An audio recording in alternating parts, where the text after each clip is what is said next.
Olá, está começando mais um programa Saúde para você. Meu convidado hoje é o médico Nestor Leite, que vai conversar comigo sobre infecção intestinal e gastroenterite. É só um minutinho que já a gente está de volta.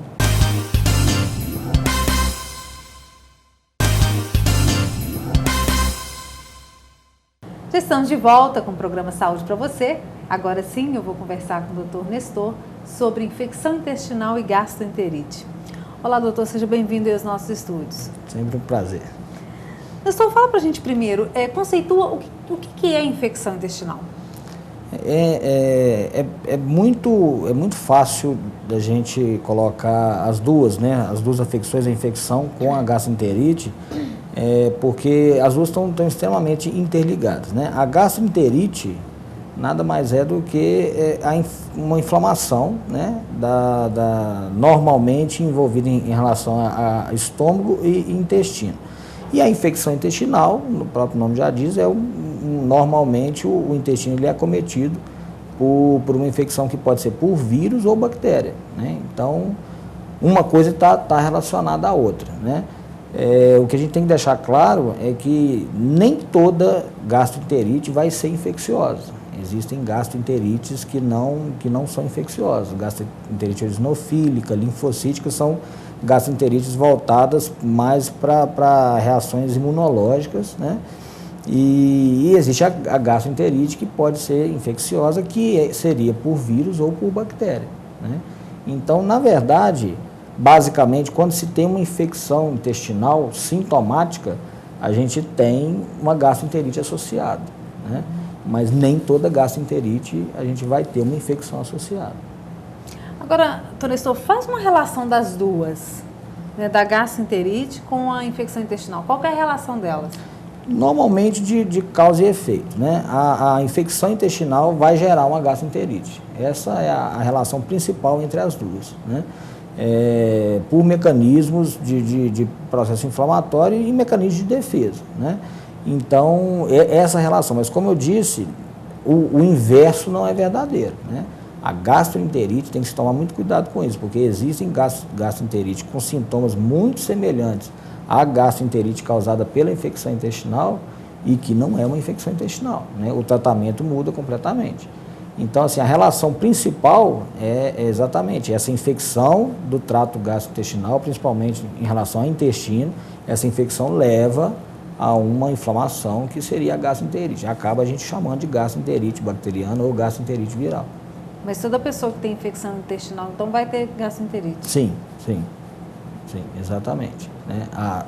Essa infecção, tanto por vírus ou por bactéria, vai gerar um processo inflamatório que seria a gastroenterite. Tá, agora, doutor Nestor, o que pode causar um problema desse? Tanto, né, a infecção intestinal quanto a gastroenterite? Normalmente, contaminação externa, né? É o que é a principal via, né? Seria alimentar, né? E em relação a sintomas, né? Tanto a gastroenterite quanto a infecção intestinal, e visto que a infecção intestinal gera gastroenterite, normalmente sintomaticamente vai ser diarreia, né? Esse processo inflamatório é um mecanismo de defesa, normalmente gera um processo diarreico, que na imensa maioria das vezes é até autolimitado, né? Mas em relação a sintomas, basicamente são esses. Quando a gente pensa em gastroenterite que não seja a infecciosa, a diarreia continua sendo o principal sintoma, mas existem algumas outras diferenças, né, peculiares entre uma e outra.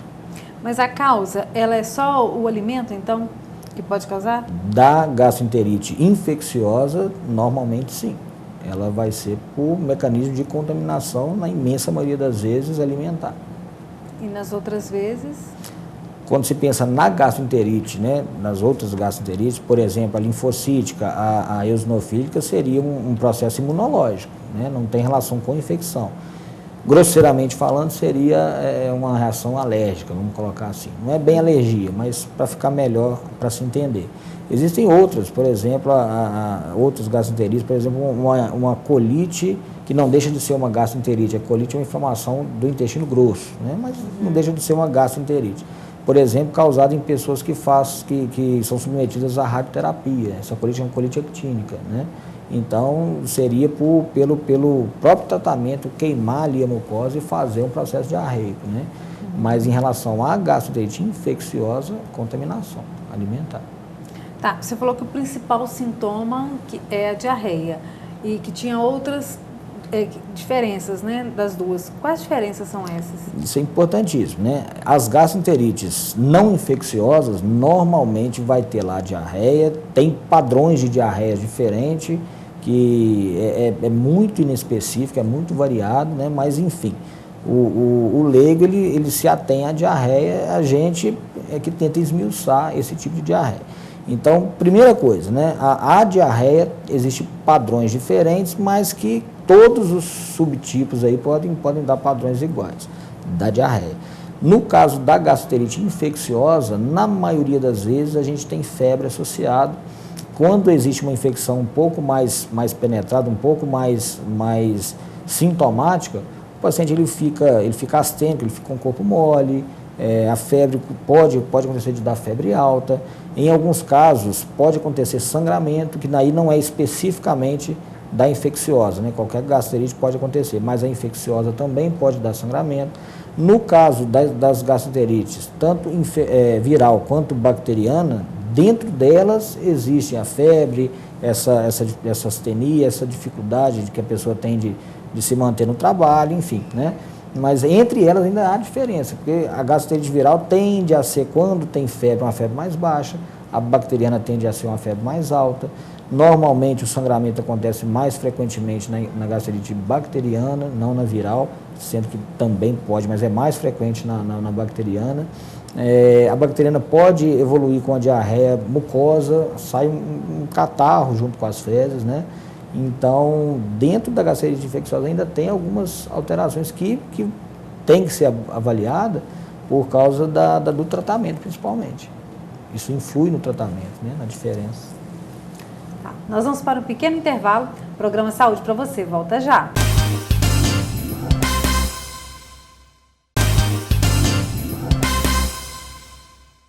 Já estamos de volta com o programa Saúde para você, hoje conversando com o Dr. Nestor sobre infecção intestinal e gastroenterite.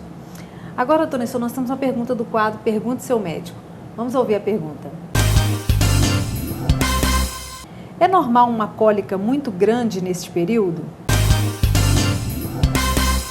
Então, doutor Nestor, acho que voltando um pouco mais nos sintomas, né? A pessoa sente algum tipo de cólica nesse período?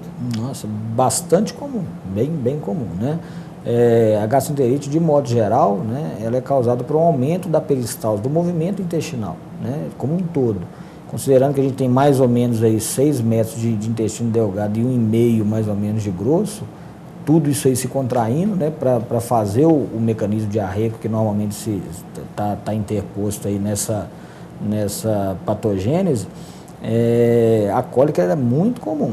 Só que a gente tem que colocar um adendo importante, é que esse grau de acometimento por questão de dor, né, isso é muito variável de pessoa para pessoa, do que a pessoa consegue, o limiar de dor de cada pessoa, né, e do tanto de infecção, né, que existe ali naquele processo de doença, do próprio tratamento, resposta a tratamento.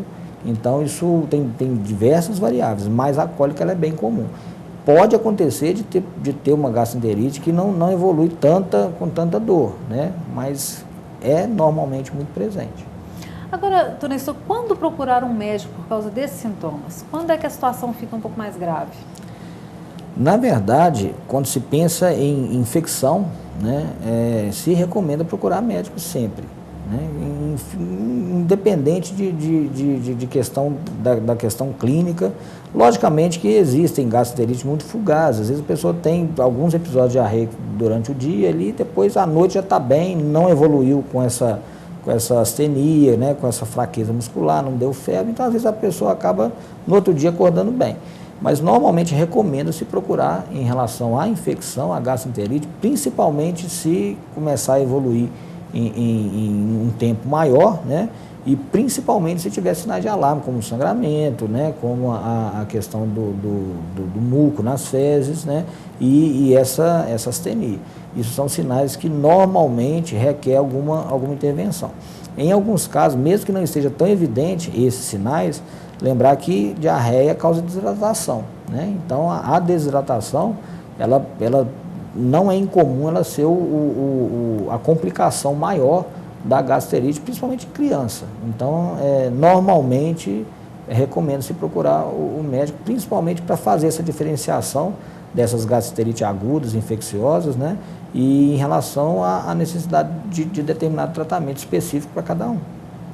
Agora, qual que é a alimentação mais indicada nesse período?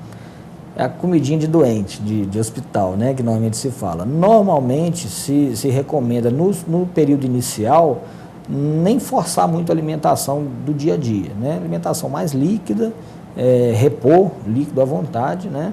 Normalmente não se tem um apetite muito grande nesses períodos, então a base de líquido inicialmente, à medida que for acontecendo melhora, gradativamente vai melhorando esse padrão alimentar. Mas sopas, né, de legumes, coisinha mais de fácil digestão, né?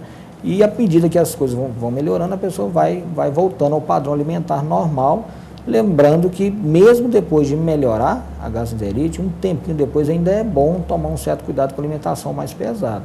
Existe uma certa hipersensibilidade depois que acaba o processo, e às vezes a pessoa se restabelece, como teve a diarreia, né, ficou um tempo sem se alimentar, abre um apetite muito grande, a pessoa tenta às vezes comer alguma coisa mais pesada, acaba às vezes até desencadeando um novo episódio, não relacionado à infecção, né, mas pela hipersensibilidade que fica. Então até um certo tempo depois, 5 dias, uma semana, recomendo sua alimentação mais levezinha. Agora, doutor Nestor, um problema como este pode ter maiores consequências ou não? Sim, pode, principalmente em idoso, né, paciente imunocomprometido. Quando se pensa em infecção, independente se for viral ou bacteriana, normalmente a bacteriana tende a ser pior, pode chegar a um quadro séptico, né, de infecção generalizada, e em alguns casos não é incomum, não é tão difícil de acontecer, levar a óbito, né? Não é uma doença que tem que ser menosprezada, não. Agora, a questão da automedicação num tipo de problema como esse é muito comum, né, doutor? Porque às vezes começa com sintomas simples e as pessoas às vezes acham que pode ir tomando medicamento.